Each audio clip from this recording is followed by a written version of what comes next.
Boa noite, pessoal. Vamos iniciar, então, a primeira aula do módulo 3 do nosso curso de desenvolvimento Web Full Stack. Nesse módulo, nós vamos tratar do desenvolvimento do back-end da nossa aplicação.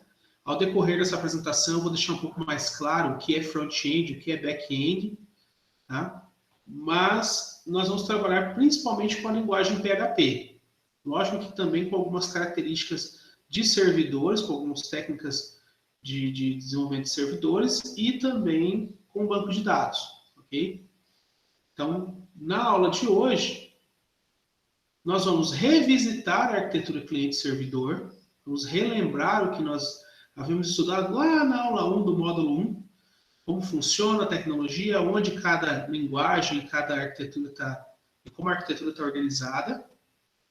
A gente vai entender melhor a diferença entre back-end, front-end e full stack, onde todos nós aí vamos ver a sua parte. Vou explicar como é que funciona o nosso back-end e vamos fazer depois uma introdução prática à linguagem PHP. Uma pequena introdução para quem nunca viu a linguagem. Para quem viu, vai ser uma revisão do que já conhece, só para a gente poder nivelar todo mundo, para que a gente consiga atender aí e seguir com nossas aulas, certo? Então, uma pequena revisão, né, do que seria a arquitetura cliente-servidor. Isso aqui acho que está muito claro para todo mundo. Um servidor, ele detém alguns recursos na rede que é de interesse dos demais computadores, dos demais nós da nossa rede. Então, esse computador aqui, esse serviço, ele é chamado de servidor, tá? O servidor, então, ele disponibiliza recursos aos clientes. Esses clientes são, então, dispositivos conectados na nossa rede. Vou usar um apontador laser aqui. Então, nós temos ali, imagina que tem um computador na nossa rede, está conectado ao servidor, um smartphone, um laptop, ou hoje em dia diversos dispositivos, todos eles conectados, então, nessa arquitetura em que o cliente acessa os recursos do servidor. Na internet isso não é diferente. A diferença é que a gente tem uma conexão ali que é muito mais complexa do que simplesmente a nossa rede local, que é a internet. Então, aqui a gente tem oscilações de velocidade, a gente tem oscilações de conexão. Um sujeito com o seu smartphone na rua, ou pegando o metrô, ou na estrada, ele vai ter oscilações de conexão.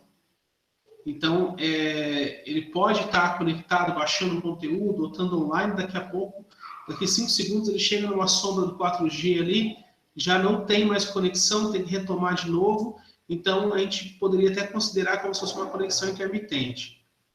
Mesmo com a internet cabeada, ou internet em uma situação mais abundante, ela ainda pode sofrer outras interferências, como gargalo na rede, ou a queda de alguma parte da internet em algum momento, e isso pode atrapalhar a conexão. E por que eu estou falando disso agora? Porque quando nós estivermos desenvolvendo nossa aplicação, a gente tem que ter em mente que pode acontecer esse tipo de situação com o nosso usuário, o nosso cliente. Tá? Então, a gente tem que tratar algumas situações ali, principalmente no front-end, tratar algumas situações que estejam aptas ali a tolerar uma falha de rede, por exemplo. Para lembrar um pouco mais como funciona o protocolo da internet, vamos pegar aqui esse exemplo. Tá? Imagina que você tem um computador. Nesse computador a gente tem uma aplicação web. Tá? A diferença básica, a gente usa as mesmas tecnologias para construir, mas tem propósitos diferentes. Um website de uma aplicação web. Tá? O website ele tem uma essência mais informativa, as pessoas vão lá, vão acessar o site, vão acessar informações, fazer alguns downloads e tal. Já uma aplicação web, ela te entrega um pouco mais de funcionalidades, muitas vezes para operar certas tarefas dentro daquela aplicação, né? Então, imagina que essa aplicação web pode ser um sistema de uma empresa, por exemplo, ou uma rede social, a gente pode considerar uma aplicação web, porque há uma interação muito maior do usuário com demais usuários, com a troca de informações, tá? O funcionamento offline muitas vezes é necessário também, tá? Então, considerando tudo isso, uma aplicação web, eu acho que ela é um pouco mais próxima do que a gente vai precisar desenvolver no nosso curso, tá? Uma aplicação para controlar os inadimplentes, o pessoal que está com o nome no Serasa e tudo mais, né? Para simular esse tipo de coisa. Então, ele tem uma característica mais de aplicação web. No quesito de comunicação do cliente com o servidor, a gente acaba tendo a mesma necessidade, né? A aplicação web, seja o site, qualquer coisa, está ali rodando no meu computador. Se eu faço uma requisição, eu clico em alguma coisa, clico no botão e faço alguma ação naquele site, ele executa um request. Esse request ele vai bater lá numa API no meu servidor, tá? Essa API, eu vou explicar com mais detalhes na próxima aula, mas a API é um nome genérico que a gente dá para uma interface que permite a comunicação de uma máquina com outra. É um pouco diferente do que a gente está acostumado a fazer, da comunicação do servidor com o cliente. O cliente é o nosso usuário, o usuário vai receber os dados, vai ter que estar bem informado, vai ter que estar bonito, vai estar bem formatado, né? Já a API, ela é como se fosse um contrato entre o servidor e o cliente, em que os dois combinam uma linguagem, um conjunto de comandos que eles vão entender, eles vão conseguir trocar informações a partir dessa característica de API, tá? Então, essa API ela vai estar respondendo ali dentro de um servidor web, que normalmente, se ele não tiver um banco de dados, ele vai ter alguma informação que precisa ser compartilhada, tá? Essa informação pode ser arquivo, pode ser algum dado que só o servidor possui ali, alguma informação muito relevante que precisa ser compartilhada, pode ser o histórico de um chat, vamos imaginar que é um bate-papo na web ali, e os clientes estão mandando informação, então quando você mandar uma mensagem para o bate-papo, ele vai bater na API, vai mandar para os outros clientes e coisas desse tipo. Mas a gente sempre tem que pensar que a gente tem um recurso a ser compartilhado. Até porque se a gente não tiver um recurso a ser compartilhado, não existe necessidade de a gente construir uma arquitetura cliente-servidor, não é verdade? Então, a gente sempre vai focar que é muito comum, tá? E na maioria dos casos, que nós tenhamos ali um banco de dados. Pode ser relacional, não relacional, pode ser simplesmente um arquivo, mas alguma informação em forma de dados ali, em forma de banco de dados, a gente vai acabar oferecendo no nosso servidor web, ou um processamento mais poderoso, tá? Por que eu digo isso? Porque como a gente aprendeu em JavaScript, a gente consegue processar do lado do cliente. Então, se a gente tiver algum processamento mais simples, a gente pode, inclusive, fazer no cliente, em vez de mandar para o servidor. Tá? Muito bem. Aqui tem um pouquinho mais de detalhes de como essa requisição acontece. Então, lá do lado do cliente, acontece uma requisição HTTP. Tá? O HTTP é um protocolo, como eu disse para vocês lá atrás, nos primeiros módulos. Ele é responsável pela transferência de texto formatado, de HTML. Tá? Trocando em miúdos, o HTTP ele entrega HTML para quem faz a requisição. Ele tem uma característica que a gente vai explorar um pouco mais à frente, mas o HTTP é o que a gente chama de stateless, ou sem estado. Por que sem estado? Quando você abre uma conexão HTTP, a única coisa que você vai fazer é fazer uma requisição, pedindo uma página, pedindo um recurso. Esse recurso pode ser uma imagem, um vídeo, um áudio, um script em JavaScript, um CSS, qualquer coisa. Então, um arquivo, em geral. E como resposta, esse servidor vai te entregar esse arquivo. Terminou essa requisição e essa resposta, termina-se a conexão, tá? O que isso significa? Diferente de alguns outros protocolos que você abre uma conexão e mantém aquela conexão aberta enquanto o usuário tá acessando o sistema, está conectado ali de alguma maneira, trocando informações, o HTTP não faz esse tipo de tarefa. Ele recebe o request, responde com o response e termina a conexão por ali. E por que é importante a gente levar em consideração essa ausência de estados? É porque, devido a essa ausência de estados, é que a gente pode construir APIs, por exemplo, uma API REST, para tentar contornar ou até se aproveitar dessa característica de falta de estados. Tá? A partir do momento que você não guarda o estado, não guarda a memória remanescente do seu cliente no servidor, permite que você consiga atender muito mais servidores, permite que você atenda muito mais clientes ao mesmo tempo, até porque o processo de request e response é muito rápido, entrega, acabou, fecha a conexão, vamos para o próximo usuário. E por aí vai. Então isso permite que o nosso servidor seja muito rápido. Tá? Aqui a gente tem uma situação em que é feita a requisição, o servidor web, se for um arquivo HTML, ele simplesmente vai entregar esse arquivo HTML, que é o que a gente vinha fazendo. Quem já, inclusive, colocou a página no GitHub Pages, é exatamente isso que acontece quando você acessa o seu endereço .github.io. O cliente vai, faz uma requisição lá vou dar o exemplo do meu, wellingtondelamura.github.io, vai bater no servidor, no web server, lá do GitHub, esse web server vai olhar aquele arquivo estático e vai entregar como resposta o conteúdo do arquivo.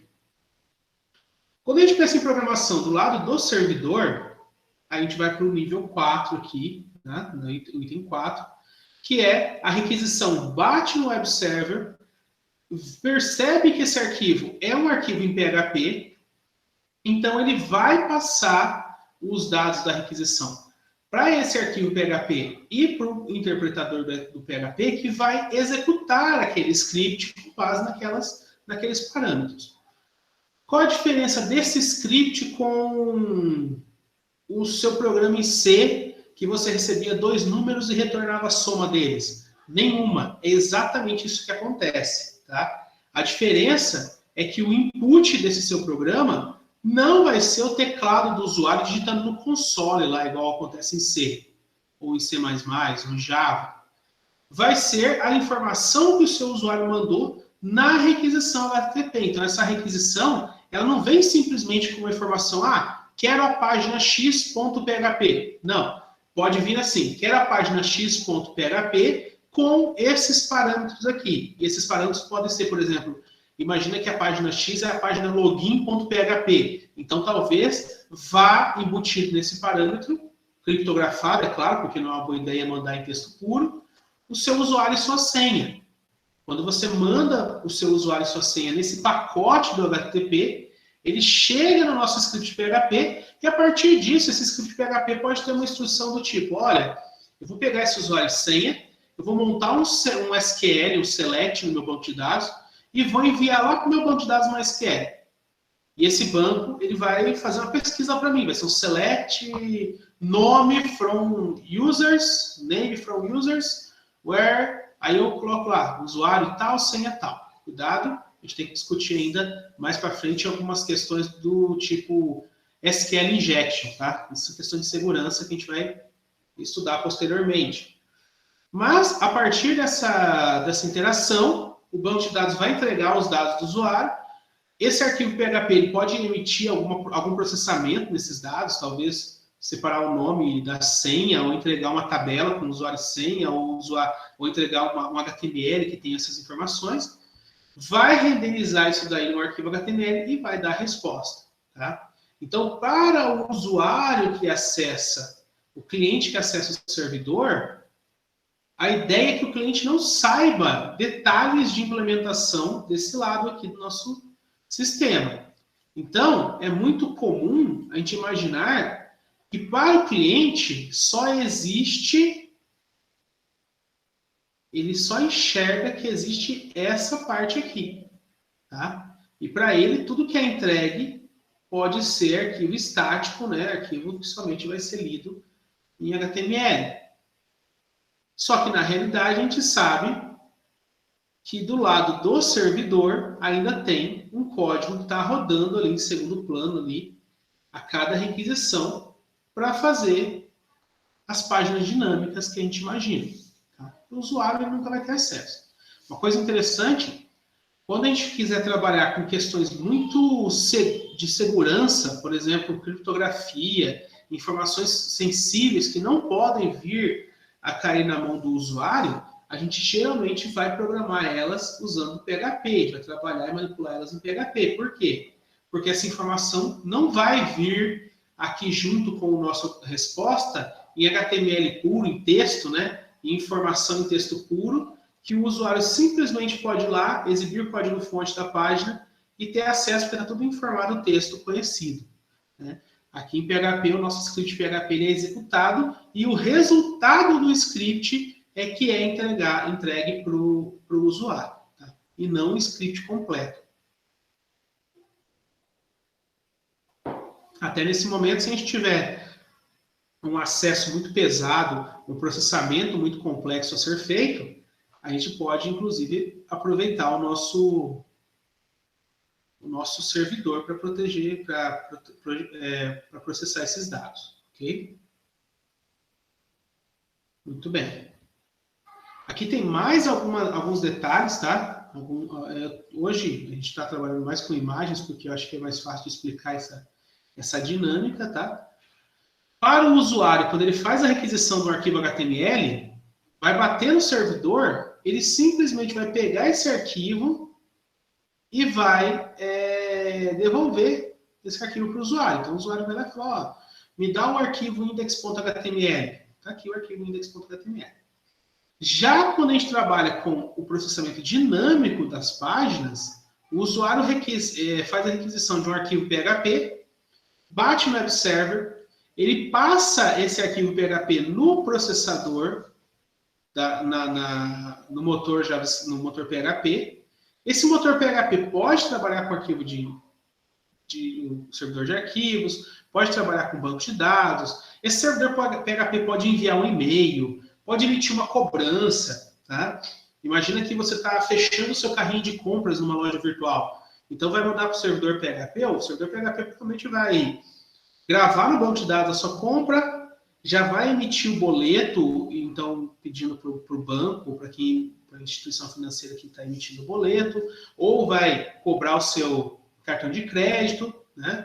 Pode já de cara, deu certo a compra, já vou mandar um e-mail para o pessoal, para você, um e-mail na sua caixa de entrada aí, no seu e-mail pessoal, para enviar, olha, ocorreu a compra, e as próximas instruções, né? Pode estar mandando uma notificação lá para o pessoal do estoque, já para guardar as informações, já para começar a ler as informações e separar os produtos, enfim. Todos esses pontos são feitos através desse processador aqui em PHP. E aí o resultado é enviado ali para o meu usuário. Perfeito? Isso aqui é a diferença do estático com o dinâmico. Ambos são muito importantes, porque o estático ele nos oferece os arquivos multimídia, geralmente, tá? Então, vocês imaginam ali um site que tem imagens, vídeos, som, recursos em fotos, por exemplo, geralmente ele é tratado como uma página estática. Isso é muito mais rápido, porque você só tem que ler o disco e entregar para o usuário. Já uma página dinâmica, ela pode ser um pouco mais lenta, porque ela tem que executar esse script PHP, ou script na linguagem que tiver ali do lado do servidor. Tá? Então, a gente chama aqui de server-side, que é o lado do servidor. Se aquela informação roda no usuário, no cliente, a gente chama de client-side. Tudo bem? Bom, deixamos bem claro a diferença aí dos nossos elementos, vamos falar das tecnologias que estão envolvidas. Tá? A gente falou muito de JavaScript, de HTML, de CSS, agora vamos falar de PHP, mas vamos entender como tudo isso daí, todas essas tecnologias, elas se encaixam no nosso dia a dia como um programador full stack. A primeira coisa que a gente tem que entender é que existem desenvolvedores web e designers, web designers e web developers. Lógico que isso daí hoje está muito mais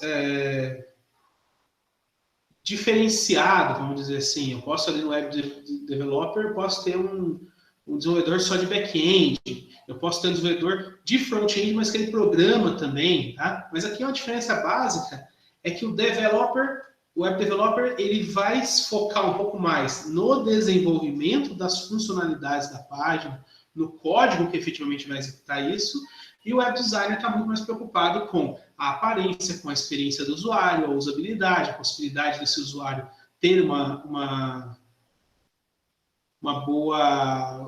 bom uso do sistema. Se vocês forem procurar na internet, vocês vão ver que tem muita briga entre esses dois tipos de profissionais, tá? Depois a gente vai ter outros, né? Dentro do web design tem o pessoal do UX, o pessoal da UX, né? De experiência do usuário, de usabilidade, de teste de usabilidade, né? De design mesmo. E na parte de desenvolvimento, dos desenvolvedores, nós também podemos pensar no pessoal que desenvolve o front-end, que programa em Angular, por exemplo, o pessoal que desenvolve o back-end, que mexe com o banco de dados, que implanta o sistema, né? Então sempre vai ter aquela briga ali de um é mais importante que o outro, mas na verdade ambos são extremamente importantes, todos eles são importantes. Por quê? Porque não adianta nada a minha aplicação ela ser perfeita, ela executar de forma ótima, não ter nenhum tipo de erro, ser muito rápida, mas o usuário, por exemplo, não souber usar o sistema, ou ele não se sentir bem usando, ou ele tem uma dificuldade enorme em acessar certas funcionalidades do sistema. Isso vai fazer com que o usuário perca o interesse na aplicação. Do mesmo modo, tem uma aplicação linda, maravilhosa, usável, cheia de tons e elementos importantes, só que, ao mesmo tempo, a aplicação não é confiável. Eu peço para ela fazer alguma tarefa, ela acaba não conseguindo, alguma coisa no back-end não funciona, não armazena dados no banco, coisas assim. Por isso, a gente tem que tomar um pouco de cuidado dessas diferenças, tá? O web designer, ele está mais relacionado em imaginação, criatividade, intuição. Já o web developer na lógica, no pensamento linear, na parte técnica. Então, ele vai mexer com codificação, com teste, com HTML, CSS, tá? Aqui a gente não separou em back-end e front-end, tá? A gente separou em quem?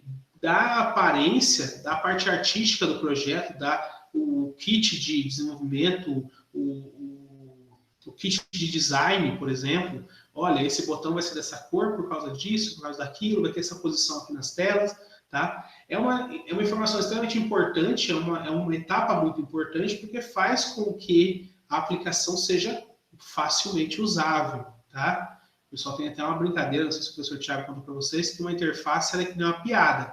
Se tiver que explicar, é porque ela não presta. Então, dito isso, a gente tem ali uma tarefa de design muito importante. Ao mesmo tempo, o desenvolvedor web, ele também tem que ter uma responsabilidade muito grande, porque ele garante que tudo isso funcione a contento, conforme foi previsto pelo designer. Tá? Então, dentro do desenvolvimento, tá? Nós não vamos mexer com design, a gente vai mexer só com desenvolvimento. A gente tem o desenvolvedor front-end e o desenvolvedor back-end. O desenvolvimento front-end, ele trabalha com as tecnologias que vão ser exibidas, que vão criar interface com o usuário. Então, ele trabalha com HTML, CSS, JavaScript, tá? Ele vai trabalhar com, talvez ele vai pegar ali um modelo de tela do designer e vai montar essa tela para o usuário, tá? E vai consumir recursos que vão ser entregues pelo back-end. Então, o acesso a banco de dados, a validação, o uso de serviços de terceiros, vamos dar o exemplo de novo, comunicação com banco de dados, com a parte financeira, emissão de boleto, cartão de crédito, envio de e-mails, upload de arquivos. Vamos imaginar o YouTube lá, tem a parte de streaming, né? A parte de envio das imagens, dos vídeos, o tratamento deles e tudo mais. O WhatsApp, por exemplo, o envio de imagens, o armazenamento, a criptografia, né? Tudo isso é feito no back-end. Uma característica interessante do back-end é que ele pode ser reusável para diversos front-ends, ao mesmo tempo que o front-end pode usar diversos back-ends de acordo com a necessidade do que ele quer executar. Entendeu? Então, essa ideia de separar eles permite que a gente consiga modularizar nossa aplicação. Eu posso, inclusive, Se for bem definido a comunicação desses dois lados, eu tenho um programador que desenvolve o back-end inteiro e eu tenho o front-end, um programador front-end que desenvolve o front-end inteiro e no final só colocar os dois para se comunicarem que eles já vão estar funcionando, porque se seguiram um contrato da API bem definido, a gente garante que os dois vão ter uma boa comunicação e vai funcionar bem. Na prática, a gente sabe que não é bem assim, porque nunca dá muito certo as coisas feitas dessa maneira. Tá? Sempre é bom que eles conversem bastante antes da integração, efetivamente. Tá? E o que é um Full Stack Developer, um programador Full Stack? É alguém que está nesses dois mundos, ele está com o pé nesses dois mundos. Tá? Há quem diga que quem faz as duas coisas ou mais coisas ao mesmo tempo nunca é especialista em nada. Né? Há controvérsias em relação a isso, mas a ideia é que o Full Stack Developer, ou desenvolvedor Full Stack, ele vai ser aquele desenvolvedor que consegue tanto trabalhar no front-end quanto no back-end, que é uma base do nosso treinamento para vocês. Tá? Então, a gente já aprendeu um pouco de front-end, já aprendeu HTML, CSS, JavaScript. Agora nós vamos lá para o back-end, vamos construir páginas com o back-end, tá? Com PHP, e depois a gente vai construir um front-end mais rico com as funcionalidades que a gente espera da nossa análise de requisitos. Tá? Então, o Full Stack ele vai efetivamente trabalhar com todas essas tecnologias, juntar todas elas e botar para funcionar. Tá? O que o programador back-end ele tem que saber, o que ele faz? Ele desenvolve tanto o back quanto o front. Nesse caso, é muito importante que a gente divida os dois trabalhos, para ficar fácil na construção. A gente pode usar a técnica do dividir para conquistar. Então, eu vou lá e faço meu back-end muito bem feito, bonitinho, funcionando, respondendo todas as perguntas da API, e eu faço depois um front-end já consumindo essa API que o back-end me forneceu. Normalmente, um programador full stack ele vai ter que saber também conceitos importantes de modelagem e manipulação de bancos de dados, porque a gente vai acabar tendo que armazenar informações lá. Linguagem de programação server-side, porque ele vai ter que programar do lado do servidor, seja em PHP, em Java, em JavaScript, em C Sharp, né? E ele vai trabalhar também com tecnologias do front-end, HTML, CSS, JavaScript. E hoje é muito comum também que um programador full stack saiba implantar e publicar esse sistema online, tá? Então, a implantação do back-end, publicação do front-end. Então, o front-end você publica o site, você implanta o back-end lá em um servidor também, e os dois vão se comunicar, eles vão conseguir funcionar em produção, tá? Então, considerando todas essas características, é isso que um back-end tem que ser capaz de fazer. Ele tem que saber dos dois lados, aí, nos dois caminhos. Tá? Então, só lembrando como que é a arquitetura do nosso sistema. Então, a gente tem o front-end. Esse front-end, ele trabalha ali com as tecnologias do lado do servidor, do lado do cliente, né? HTML, CSS, JavaScript, através de um navegador. E envia e se conversa com o servidor através da internet, por meio do protocolo HTTP, só que aqui a gente vai usar uma API, a gente vai construir, então, um contrato de conversação entre o front-end e o back-end. Tá? Então, vai bater no servidor web aquela requisição HTTP seguindo o padrão da API, o PHP vai processar essa informação e vai, talvez, acessar banco de dados, fazer uma coisa desse tipo, e depois vai entregar a informação para o nosso usuário. Perfeito? Então, é basicamente essa a nossa visão aí do que é tecnologia back-end e front-end. Já falamos, então, dessas tecnologias, agora vamos falar sobre falamos dessas arquiteturas, dessas técnicas que a gente vai usar, agora vamos falar de tecnologia. O que a gente vai usar efetivamente, o que a gente vai precisar instalar no computador para usar o nosso sistema, tá? Para usar nosso stack de programação. Então, vamos lá. Pode assustar a princípio, mas fiquem tranquilos, tudo se encaixa aqui, tá? Como servidor web, nós vamos usar o Apache, mas pode usar outra coisa também, tá? Eu vou mostrar para vocês daqui a pouco Tanto o Apache quanto o Nginx são dois servidores mais comuns na plataforma Linux. A maioria dos servidores em nuvem vai estar oferecendo um acesso ou Apache ou Nginx para você entregar o protocolo HTTP. Atrás do Apache vai estar rodando o PHP, tá? Que vai estar acessando o serviço de um banco de dados MySQL. Tá? Há uma pequena variação aqui entre MySQL e MariaDB. Depois eu vou mostrar para vocês alguns detalhes sobre isso. Mas o MySQL ele é um banco de dados hoje comercial. As versões anteriores dele ainda são abertas. Mas se você quiser um banco de dados mais atual, a versão mais atual do MySQL, ou você compra uma licença ou você usa o MariaDB, que é praticamente o MySQL, só que com um nome alterado ali por questões comerciais. Tá? A gente tem um problema aqui, que é a instalação dessas três ferramentas. Tá? A gente tem dois servidores, que é o Apache e o MySQL, a gente tem o interpretador PHP, e às vezes a gente vai ter alguns problemas com instalação, principalmente se você for trabalhar com Windows. Tá? No Windows é um pouco chato, você tem que instalar todos eles e configurar e tal. Para tentar resolver esse problema, a gente pode usar o XAMPP, tá? XAMPP, né? Não sei como é que cada um vai pronunciar aí. O que essa ferramenta faz? Ela une esses três servidores, mais alguns, inclusive, servidor de e-mail, servidor de FTP. Ele une todos esses servidores numa plataforma, numa interface, que você consegue facilmente ligar e desligar eles.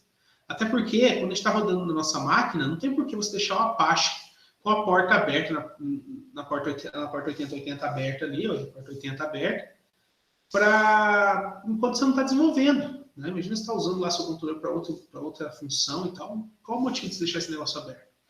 Banco de dados aberto e tudo mais. Então o XAMPP ele liga e desliga esses serviços. Lá em produção, eu vou usar o XAMPP? Provavelmente não. Provavelmente você vai usar o Apache, o PHP, o MySQL, seja o Apache ou o Nginx, para fazer o serviço de servidor HTTP, mas a gente vai instalar eles separados, porque provavelmente vai rodar em Linux, e fica ali já a dica para quem usa Linux, dá para você instalar com uma linha de comando todas essas ferramentas. Tá? Só que o PHP sozinho, ele é um pouco trabalhoso para programar, porque tem muitas tarefas ali que são muito primitivas. Vocês vão perceber ali que a gente cria um código um pouco desorganizado, tá? Por isso até vem um estigma lá desde o PHP 4, nós hoje estamos na versão 7.4, desde a versão 3, versão 4 do PHP, existia um pessoal falando, PHP é gambiarra, PHP só serve para escrever código ruim e tal. Na realidade, lá naquela época, até poderia ser verdade. Tá? O PHP ele permitia que você criasse alguns códigos que eram verdadeiras aberrações. Hoje, nós podemos usar o PHP totalmente orientado a objetos, e além disso, a gente pode usar o PHP ainda com o apoio de alguns frameworks. Nesse caso, nós vamos usar o framework Laravel. Tá? O que esse framework fornece para a gente? Ele fornece uma série de bibliotecas, uma série de códigos e comandos prontos, desde o acesso ao banco de dados, até a exportação de uma API, até a segurança, a autenticação e tudo mais, já está tudo pronto nesse framework. Só que lembrando, se a gente vai usar um framework, a gente tem que entender como ele funciona, e é esse ponto que eu quero deixar bem claro a vocês. A gente não vai bater muito na linguagem PHP em si. A gente não vai pegar e abrir a documentação do PHP e explorar toda ela, né? Vocês podem ficar à vontade, se quiserem fazer isso, podem fazer. Mas, na realidade, a gente vai falar de PHP hoje, e a partir de quinta, que é a nossa próxima aula, nós vamos falar só de Laravel. E por que eu tenho que diferenciar os dois? O Laravel não está rodando em cima de PHP? Sim, ele está. Só que o Laravel tem uma série de particularidades que são dele. Tá? Na verdade, você vai procurar na documentação do Laravel e vai descobrir como faz diversas tarefas. Tá? É diferente do PHP, que você fala, só vou procurar em PHP, eu quero programar em PHP puro. Então, você vai lá na biblioteca do PHP, no php.net, e lá no php.net é que você procura o comando ou a solução para o problema. Tá? Para usar esse Laravel, a gente vai construir uma API REST, né? Então, o Laravel vai fornecer subsídios para a gente construir essa API REST e nós vamos usar a ferramenta chamada Postman para testar essa API. Por quê? Porque essa API não vai ter telinha bonitinha. Ele simplesmente vai receber um dado e vai entregar um outro dado, ou vai entregar alguma informação de sucesso ou fracasso. Tá? Quem vai se preocupar com as telas, com a interface com o usuário, é o pessoal do front-end. Então, o back-end simplesmente vai entregar. É como se a gente estivesse programando um sistema desktop e a gente parasse só até a função de gravar no banco. Então, a gente vai entregar a função de gravar no banco. Agora, quem vai mandar os dados para gravar no banco, quem vai validar esses dados antes de vir para o banco, é o pessoal da tela, que faz a tela. Então, a tela é o pessoal do front-end. Lógico que é uma comparação bem pobre, de certa forma, porque o front-end é muito mais complexo do que simplesmente fazer uma tela e botão, mas é mais ou menos essa ideia aí que eu tenho para passar para vocês. Tudo bem? Pessoal, agora, sobre as tecnologias que eu passei para vocês aí, a parte teórica que eu preparei de apresentação é justamente aqui. A gente termina o nosso slide por aqui. Agora vamos para a parte prática. Tá? Eu vou tentar mostrar para vocês como funciona o PHP, como que a gente instala ele, como que a gente prepara o nosso ambiente para programar e como a gente faz alguns scripts. Tá? Eu não vou me alongar muito hoje, mas eu vou deixar todo o material para vocês para que vocês se aprofundem em cada um desses pontos. Tudo bem? Como eu disse, o Laravel ele é muito poderoso e ele vai fornecer para a gente a maioria dos comandos que a gente vai usar. A maioria das ferramentas e das funcionalidades que a gente espera usar na nossa aplicação, o Laravel já tem algum comando pronto, já tem algum caminho para seguir. Tá? Então, a gente vai bater bastante na documentação dele, como a gente usa ele. Tá? Documentação de objetos em PHP e tudo mais. Ok?